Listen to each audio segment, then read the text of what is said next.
Welcome back, everyone. Our first speaker for the second half is Ms. Kim Samuel, who is an activist, educator, and movement builder. She is the founder of the Samuel Center for Social Connectedness, which is a nonprofit center for research and advocacy dedicated to overcoming social isolation and building social connectedness. She is also an academic lecturer at institutions including Oxford, Harvard, and McGill universities. Samuel was recently appointed the Fulbright Canada Ambassador for Diversity and Social Connectedness, and her book on belonging called Finding Connection in an Age of Isolation will be published in September this year. Would you like to make a start, Samuel? Yes, thank you. Thank you. First, thank you, Sarah Jane and your colleagues for inviting me. And thank you to the fellow panelists from whom I've learned so much already today. My talk is called What Do We Value? Belonging as a Framework for Happiness. This decade marks the 100th anniversary of one of the boldest and most imaginative predictions about the future of human society. In 1928, the legendary economist John Maynard Keynes wrote an essay called Economic Possibilities for Our Grandchildren.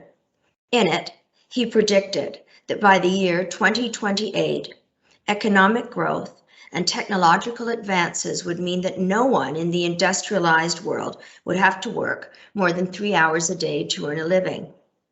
Our grandchildren, he believed, could focus their time and energies on the art of life itself. They could devote themselves to leisure, not just in the sense of idleness or rest, but in the sense of time well spent, in connection with friends and family and loved ones, as well as in the enjoyment of beauty through the arts and connection to nature. In short, a world of growing plenty would enable us all finally to live not just in the pursuit of mere survival, but in the experience of genuine happiness.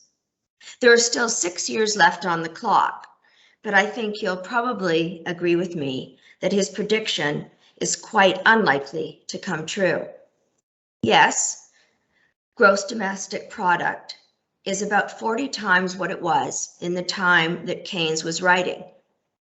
Technology has grown by once inconceivable leaps and bounds. Yet, it's clear that we human beings are far from the vision of an economy and society that's designed for the purpose of maximizing human connection and flourishing. These days, there are indications that levels of happiness have been declining and levels of stress and burnout are increasing. In contrast to the vision of an equitable world where everyone should be able to pursue their loves and passions, inequalities with respect to work, wealth, and well-being are intensifying. All this raises the question, how could one of the great social and economic thinkers of the 20th century have made such a beautiful and inspiring prediction that turned out to be so utterly wrong? Our world is wealthy enough now that we could organize our societies to maximize happiness, yet we haven't, because our values have centered on the maximization of profit or economic growth, rather than the realization of the deeper elements of human well-being, including social connection, meaningful jobs, and sustainability. Our most prominent political debates tend to hinge on questions like, how much can we boost GDP? Or how can we increase the pace of innovation? Yet, there's a more important question on which we should focus our attention. What do we value? It's such a simple inquiry, what do we value? But it underlies virtually everything that we do as societies, including how we structure our systems of measurement. In 2017, I founded a think and do tank called the Samuel Center for Social Connectedness, named in honor of my father, with help from my students at McGill University. Our purpose at SCSC is to build connectedness within and between communities, and our underlying approach is to constantly explore the question, what values are driving policymaking in global affairs? We hold the space for intersectional conversations among activists, thinkers, advocates, and educators, and especially students from around the world about the future of human values and what it means to build belonging. For example, we sponsor an annual cohort of social connectedness fellows, typically recent university graduates and postgrad students, to do research and advocacy on topics ranging from the empowerment of older persons in support of community mental health in the Great Lakes region of Africa, to the development of a public health approach to addressing gun violence in Toronto. As we conduct research and work to counter injustices, we glimpse the values that predominate in today's world. For example, we see how governments often view forced migrants as valuable to society only in terms of their potential economic contributions. We see how businesses and states often view ancestral lands of indigenous peoples in terms of the commodity prices of raw materials, rather than the sacred relationships of people to place. The reason John Maynard Keynes's prediction hasn't come true is that we've come to see economic growth as an end unto itself, rather than as an instrument that can be helpful in the pursuit of happiness. And we're clearly at a point where this paradigm must change. From threats to climate and the biosphere, risks to social solidarity and workplace wellness, it's clear that we need to reevaluate our most fundamental values and accordingly change the measurements and benchmarks by which we define progress. I'm thankful that more and more of today's societies are beginning to ask the question, what do we value? And I'm grateful that people around the world are thinking about new ways of measuring what matters.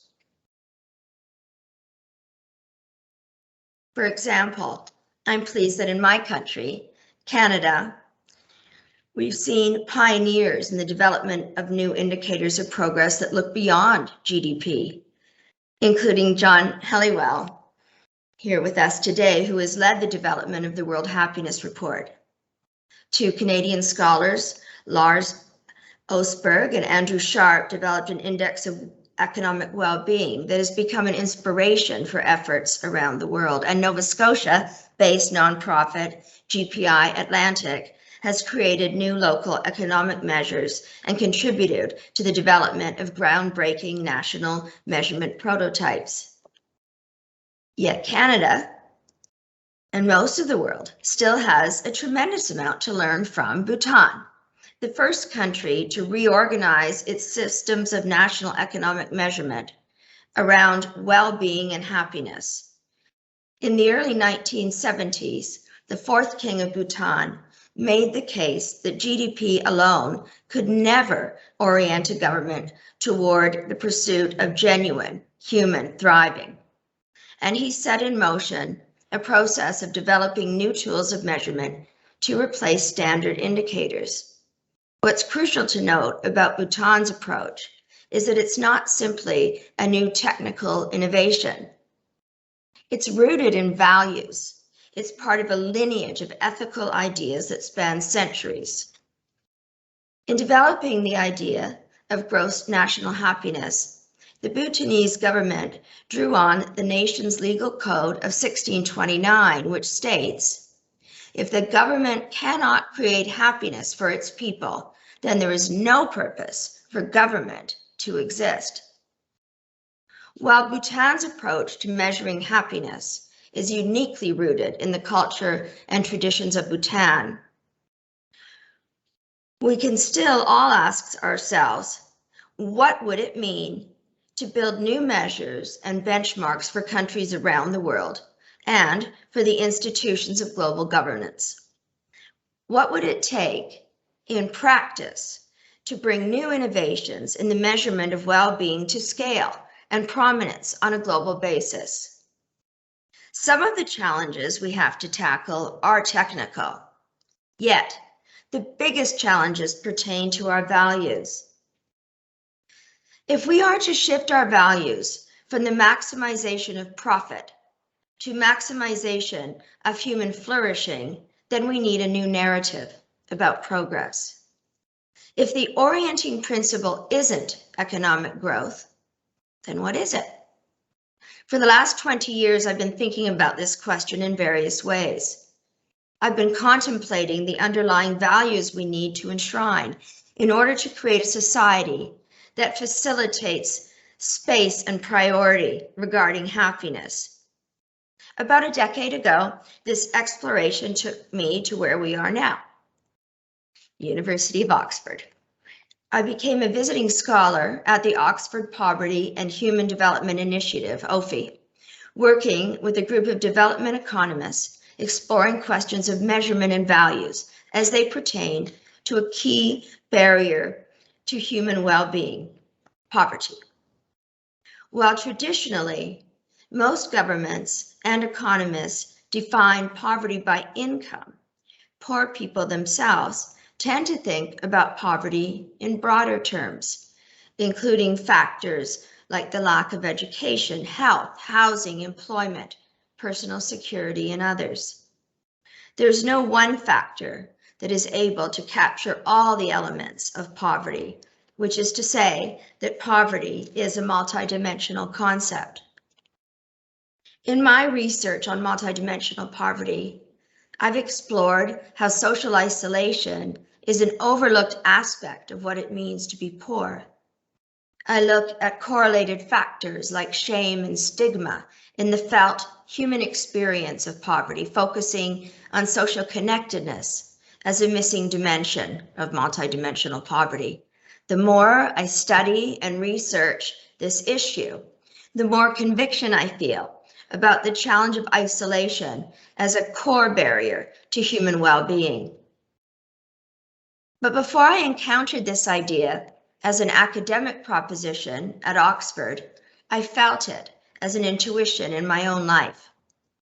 Years earlier, my father had awoken from a 3-month coma. He couldn't communicate as he did previously, and people started treating him like a different person, like he was incapacitated. He was a strong and brave person who I loved and continue to love deeply, and he experienced isolation. At that time, my thoughts fixed on the question of how many people suffer with this kind of isolation and how painful and preventable it is. Most people in the world have experienced isolation in some way, either as individuals or as groups. We all know what it feels like, but some people and some groups experience it most acutely. And accompanying that is a lack of agency and choice. This is isolation, not just in the sense of being apart from others, but as being seen as less than, as made to feel you're not enough, and that you are living outside of all circles of concern. Social isolation is a disaster, and I believe it is something that intersects with a lot of the human rights challenges and the SDGs that we are trying to accomplish today. Following my time at OFI, I started connecting with a broader group of people from around the world, including people from conflict zones who have been forced to migrate from their homes, Indigenous peoples who have suffered direct consequences of the abuse of nature, and people across continents overcoming indignities of ableism, racism, ageism, and prejudice against sexual identity. At McGill University, I launched the first ever course in the study of social isolation and social connectedness in international studies, and I worked with my students to launch the center. Over the years, I came to a steadily increasing conviction that questions of isolation and connectedness get to the heart of what it means for a human being to flourish. Yet I've also come to realize that the issue is much bigger than what we typically call loneliness or connection, exclusion, and inclusion. There's a word that gets to the antithesis of isolation. It gets to the essence of well-being. It's a word that describes this multifaceted kind of connection that I believe can heal what's ailing us as a human family in the 21st century. That word is belonging. Belonging is a state of wholeness, the experience of being at home in the social, environmental, organizational, and cultural context of one's life. Belonging is beloved community, rootedness in a place, a feeling of ownership in shared outcomes, and a sense of shared mission. It's not just human contact, it's care. Belonging, according to the Cambridge Dictionary, is to be in the right place. It's this experience of being at home. It's possible to be in the right place, to be at home, in one's own body, in one's family, in one's community, in one's country, on our planet as a whole. I feel belonging as the well-being that comes from being part of something greater than the unexamined impulses of the ego or separate self. Belonging is the psychological security that frees us to generally and generously give our gifts to the world and to graciously receive the gifts that the world has to offer us in return. I love how the Celtic mystic John O'Donohue describes it. Belonging is our longing to be in a state of wholeness. Belonging is, I believe, the value that we need to replace the paradigm that places economic growth over people and planet. It's not just an emotionally resonant concept. It's an actionable idea that we can put at the center of policymaking and community life. There's a practical way I think about the meaning of belonging. It's our connection to what I call the 4 Ps: people, place, power, and purpose. First, belonging is connection to people. It's human connectedness, including face-to-face relationships, grounded not only in mutual interest, but also in care. Simple human interaction is necessary, but it's not sufficient. Building belonging requires active recognition of the inherent worth of each and every human being, starting with one's own self. Second, belonging is connection to place. Having a home should mean having a sanctuary, a place of safety, where you can be understood by others, where it's possible to be honest and present. When we feel a sense of belonging in a physical place or a natural ecosystem, we feel an intuitive commitment to preserve it. Third, belonging is connection to power. It's our capacity to contribute, to help share our circumstances, to give our gifts to the world. Belonging isn't just a passive state. We can cultivate belonging in a neighborhood by volunteering, starting a socially conscious business, or simply practicing day-to-day acts of empathy.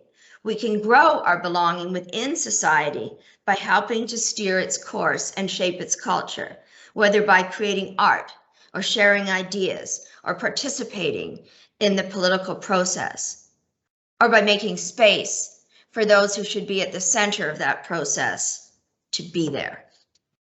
It's empowerment. It starts within, and it extends to multiple levels of partnership and community. It's a circle of reciprocity. The gifts we give, they come back to us. And finally, fourth, belonging is connection to purpose.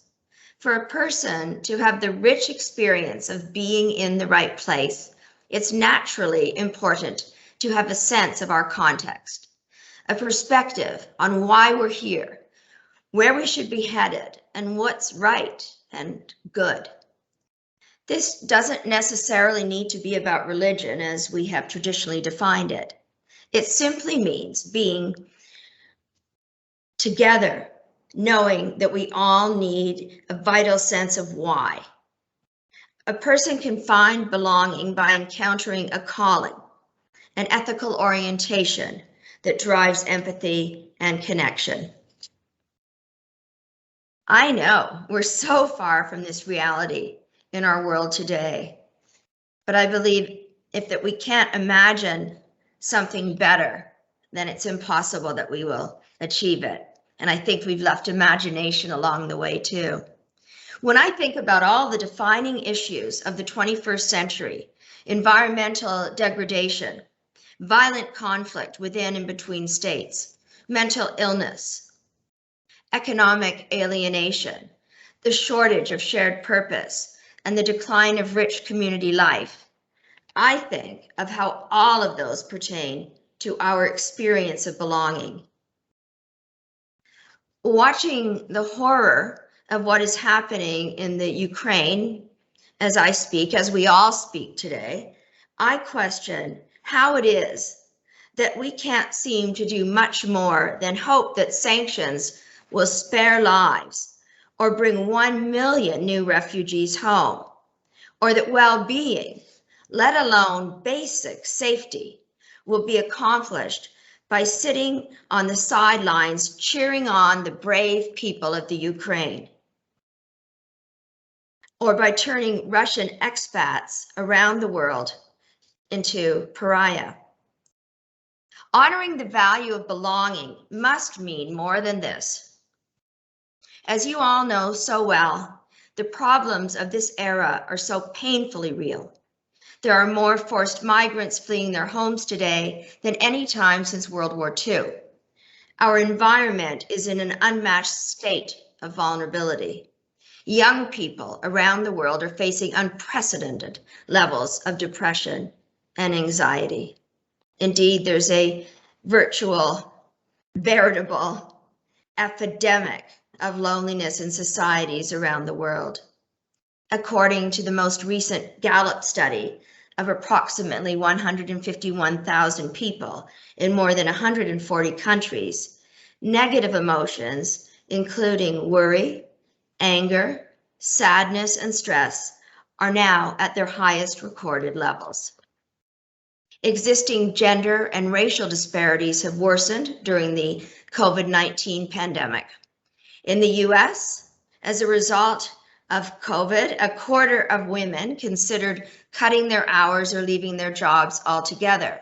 And during that period, 1 in every 5 child care jobs disappeared, disproportionately impacting women of color. As John Halliwell and Lord Richard Layard explained in the 2021 World Happiness Report, quote, unemployment during the pandemic is associated with a 12% decline in life satisfaction. Amid all these challenges to our belonging, these disconnections in terms of people, place, power, and purpose, GDP keeps rising, often these days at impressive rates. So here's a radical proposition. What if we measure our living standards not in terms of industrial output, but rather in terms of belonging?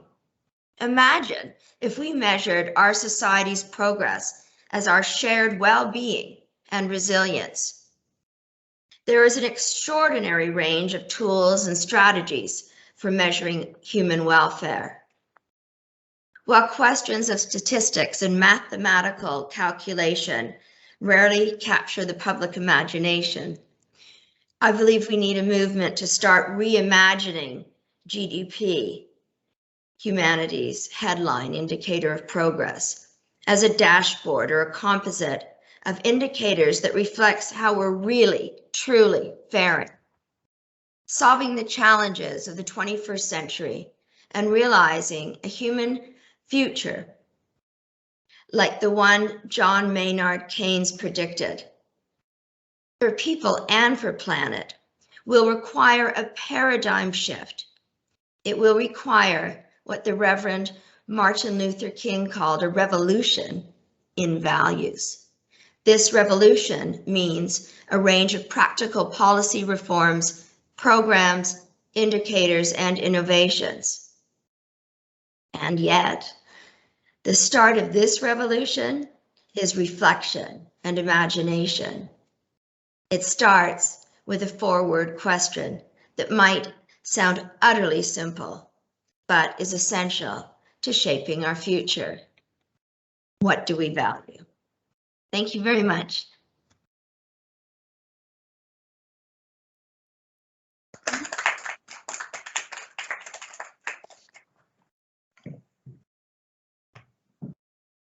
Hi, thank you so much. It's really interesting to hear about things from a different perspective, specifically with policy. I was wondering if anyone had any questions. Yeah. So I've been actually researching a little bit into student belonging, and I was thinking about like what belonging means in the context of movement and like changing in place, which you highlighted as one of like the sort of central components of what belonging means. And I'm beginning to like be thinking about belonging and the different dimensions of it when we change location. I just kind of wanted to ask you what you thought about something I've been thinking about, which is the idea of like when you move to a new place, and the first like belongingness task seems to me from like the research I've done to be about settling in, and then after like through time it becomes more about broadening out and like expanding your relationships and associations with your place and the people around you. But yeah, what do you think about this sort of like settling in and then broadening out model for understanding belonging? Thanks. I can't see you, so can I ask your name? Yeah, sure. My name's Becca Funnel. Hi, Becca. Good to meet you. Nice. I'd love to learn about your research too. In terms of the moving, and it can sometimes even be, you know, a move to another neighborhood in the city you're living, or another rural town next to the one that you're living in. It doesn't have to be necessarily a move to another country, although I think that those could be much harder. I know what you mean, and I like the way you say it about the settling in and the broadening out. The thing that I would say in both of those, and you may have found this too, is that the responsibility is really usually left completely on the person who's just done the move, and not on the community. And I'm not defining community may in one or another way, because it could just be, it could be one neighbor beside you, but often that isn't the person. But I think if there isn't already some kind of culture of belonging that can welcome in not only a newcomer, but perhaps a much larger group, in the case of asylum seekers, for example, if these connections that I was talking about don't already exist, then there isn't really a system there that makes it something that we feel really comfortable in when we come. And I do believe that all of this can be measured. And I think that what Professor Dunbar shared in his talk as well points to a lot of the indicators of where we feel well and happy and belonging. But I keep coming back to what's all of our responsibility on the newcomer. And I think the settling in and the broadening out probably happen more than not at the same time. And maybe to give you a quick example from my research about incarcerated people, and then formerly incarcerated people coming out of correctional facilities. And I've been researching mostly by talking to people that have come out of correctional facilities about how incredibly hard it is to make a start again. And I think that social isolation has a big part to do with this, and this feeling that a lot of people have that, I don't want that, not in my neighborhood, somewhere else. People have an app, to track if someone who's come out of prison might be living near them. There's not sufficient support. There's not sufficient housing. There's not someone who may appear as someone, I'd like to be your friend.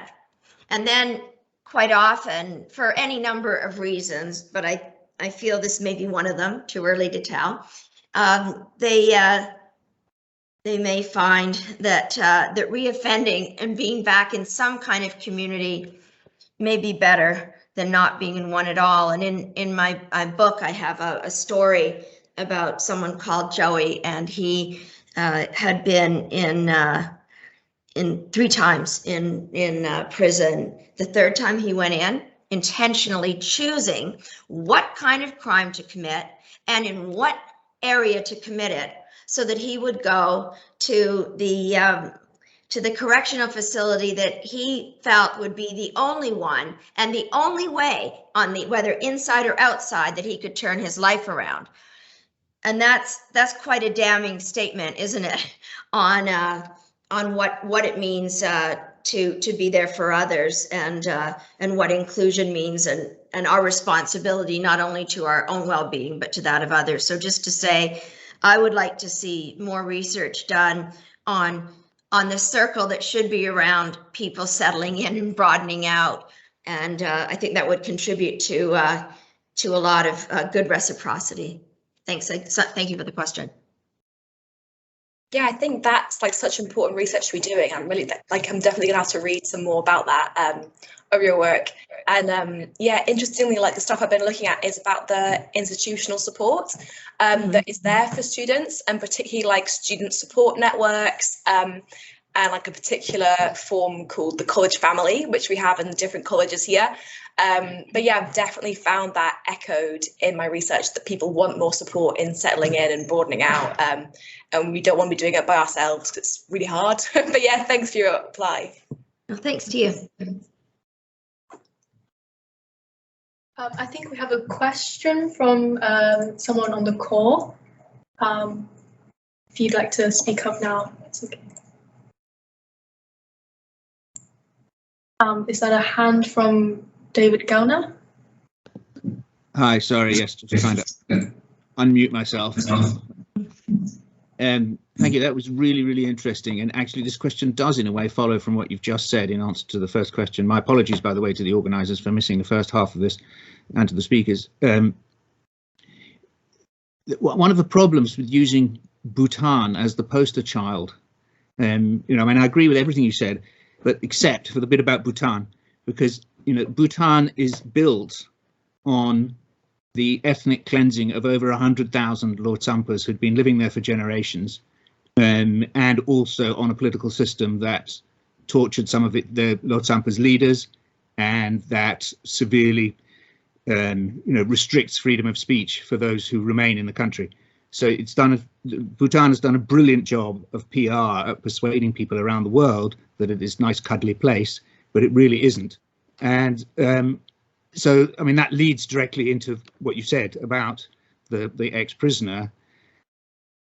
What about the dark side of belonging? That, in order to belong, in order to feel that you have a connection to a particular place, certain theorists have argued that you necessarily have to exclude certain other people. And sadly, there seems to be a kind of natural human proclivity to hierarchize and exclude certain categories of people, whether they're defined by race or ethnicity or however they're defined.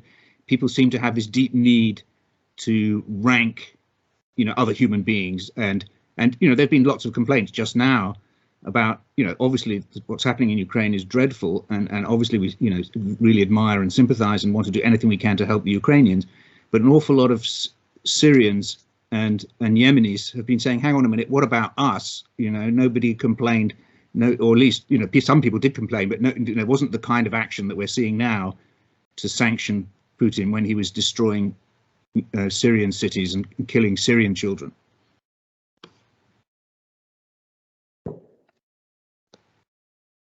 Should I go ahead? Thank you, David. Good to meet you, and thank you very much for your points. I would I'll try to address each one, and if I miss one, perhaps we can chat another time. When it comes to Bhutan, I would just like to make the point that even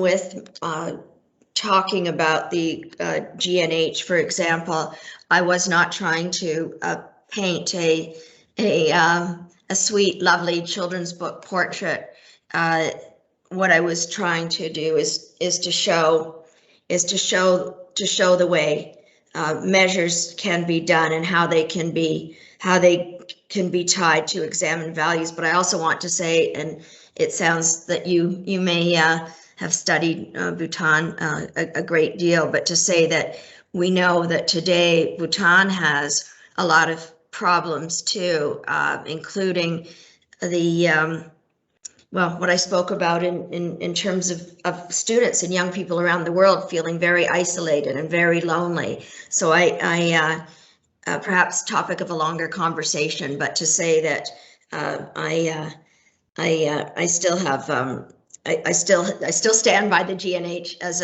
a strong example. But to say that to use the adage of nowhere's perfect, I wasn't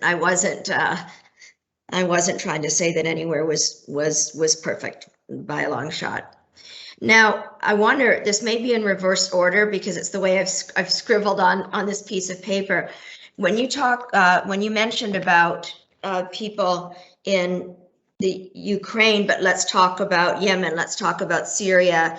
I would also agree with what you said, and also add that there's been quite a bit of coverage, I think very important coverage about presenters and commentators and various others that we see on TV saying, breaks my heart to see people that look like us with blue eyes and blonde hair going through all of this. And that's just an injustice unto itself. Absolutely right. And I think about in terms of othering, and that's absolute total othering. And in the end, there is no other, it's just us. And I would say that in terms of that you call the dark, I think you called the dark side of belonging. I actually have a chapter called in my book on the shadow side of belonging, and that may be getting at the same thing. And one of the points that you made was the way that belonging for some can mean exclusion for others, absolutely, and elites and hierarchies and so on. And I think that the way we can see this, for example, if someone wants to join a club and they're, you're not able to join and others are able to join, what does that say? In terms of the idea about belonging, I should also point out that, and you might agree that people also have a right not to belong, but being excluded is a different, to choose not to belong, being excluded is a different point altogether. And in terms of an example that I think a lot about when you talked about the dark side, it would also be the way that recruitment for violent extremists is often done with the same language of belonging, and here's a place that you are seen and you can be heard and so on, that we can almost easily, and should never happen, think about in isolation or belonging to groups that, by way of example, my late father was Jewish, and there were many things to which he did not belong, and that was simply because of that. At least that's what he felt and what we were given to believe. And so I have a bit of that lived experience, and to say that now we're getting into rights and injustices, absolutely. So I'm not offering a panacea. I hope I'm offering one useful pathway. And to conclude, when we talk about belonging, I don't want to say that it's my word, because I don't mean that. And we know we go to Maslow and to many others where we talk about the need to belong.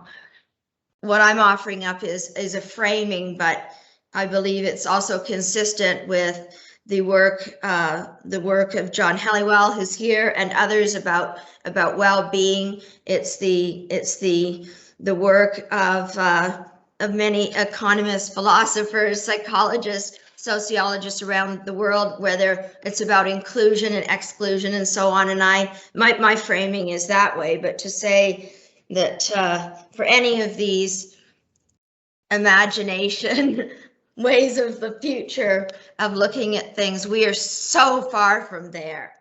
And I look forward to having a longer conversation with you and others on this panel and in the audience at a future date. Anyway, thank you. I hope I answered a little bit of what you were asking.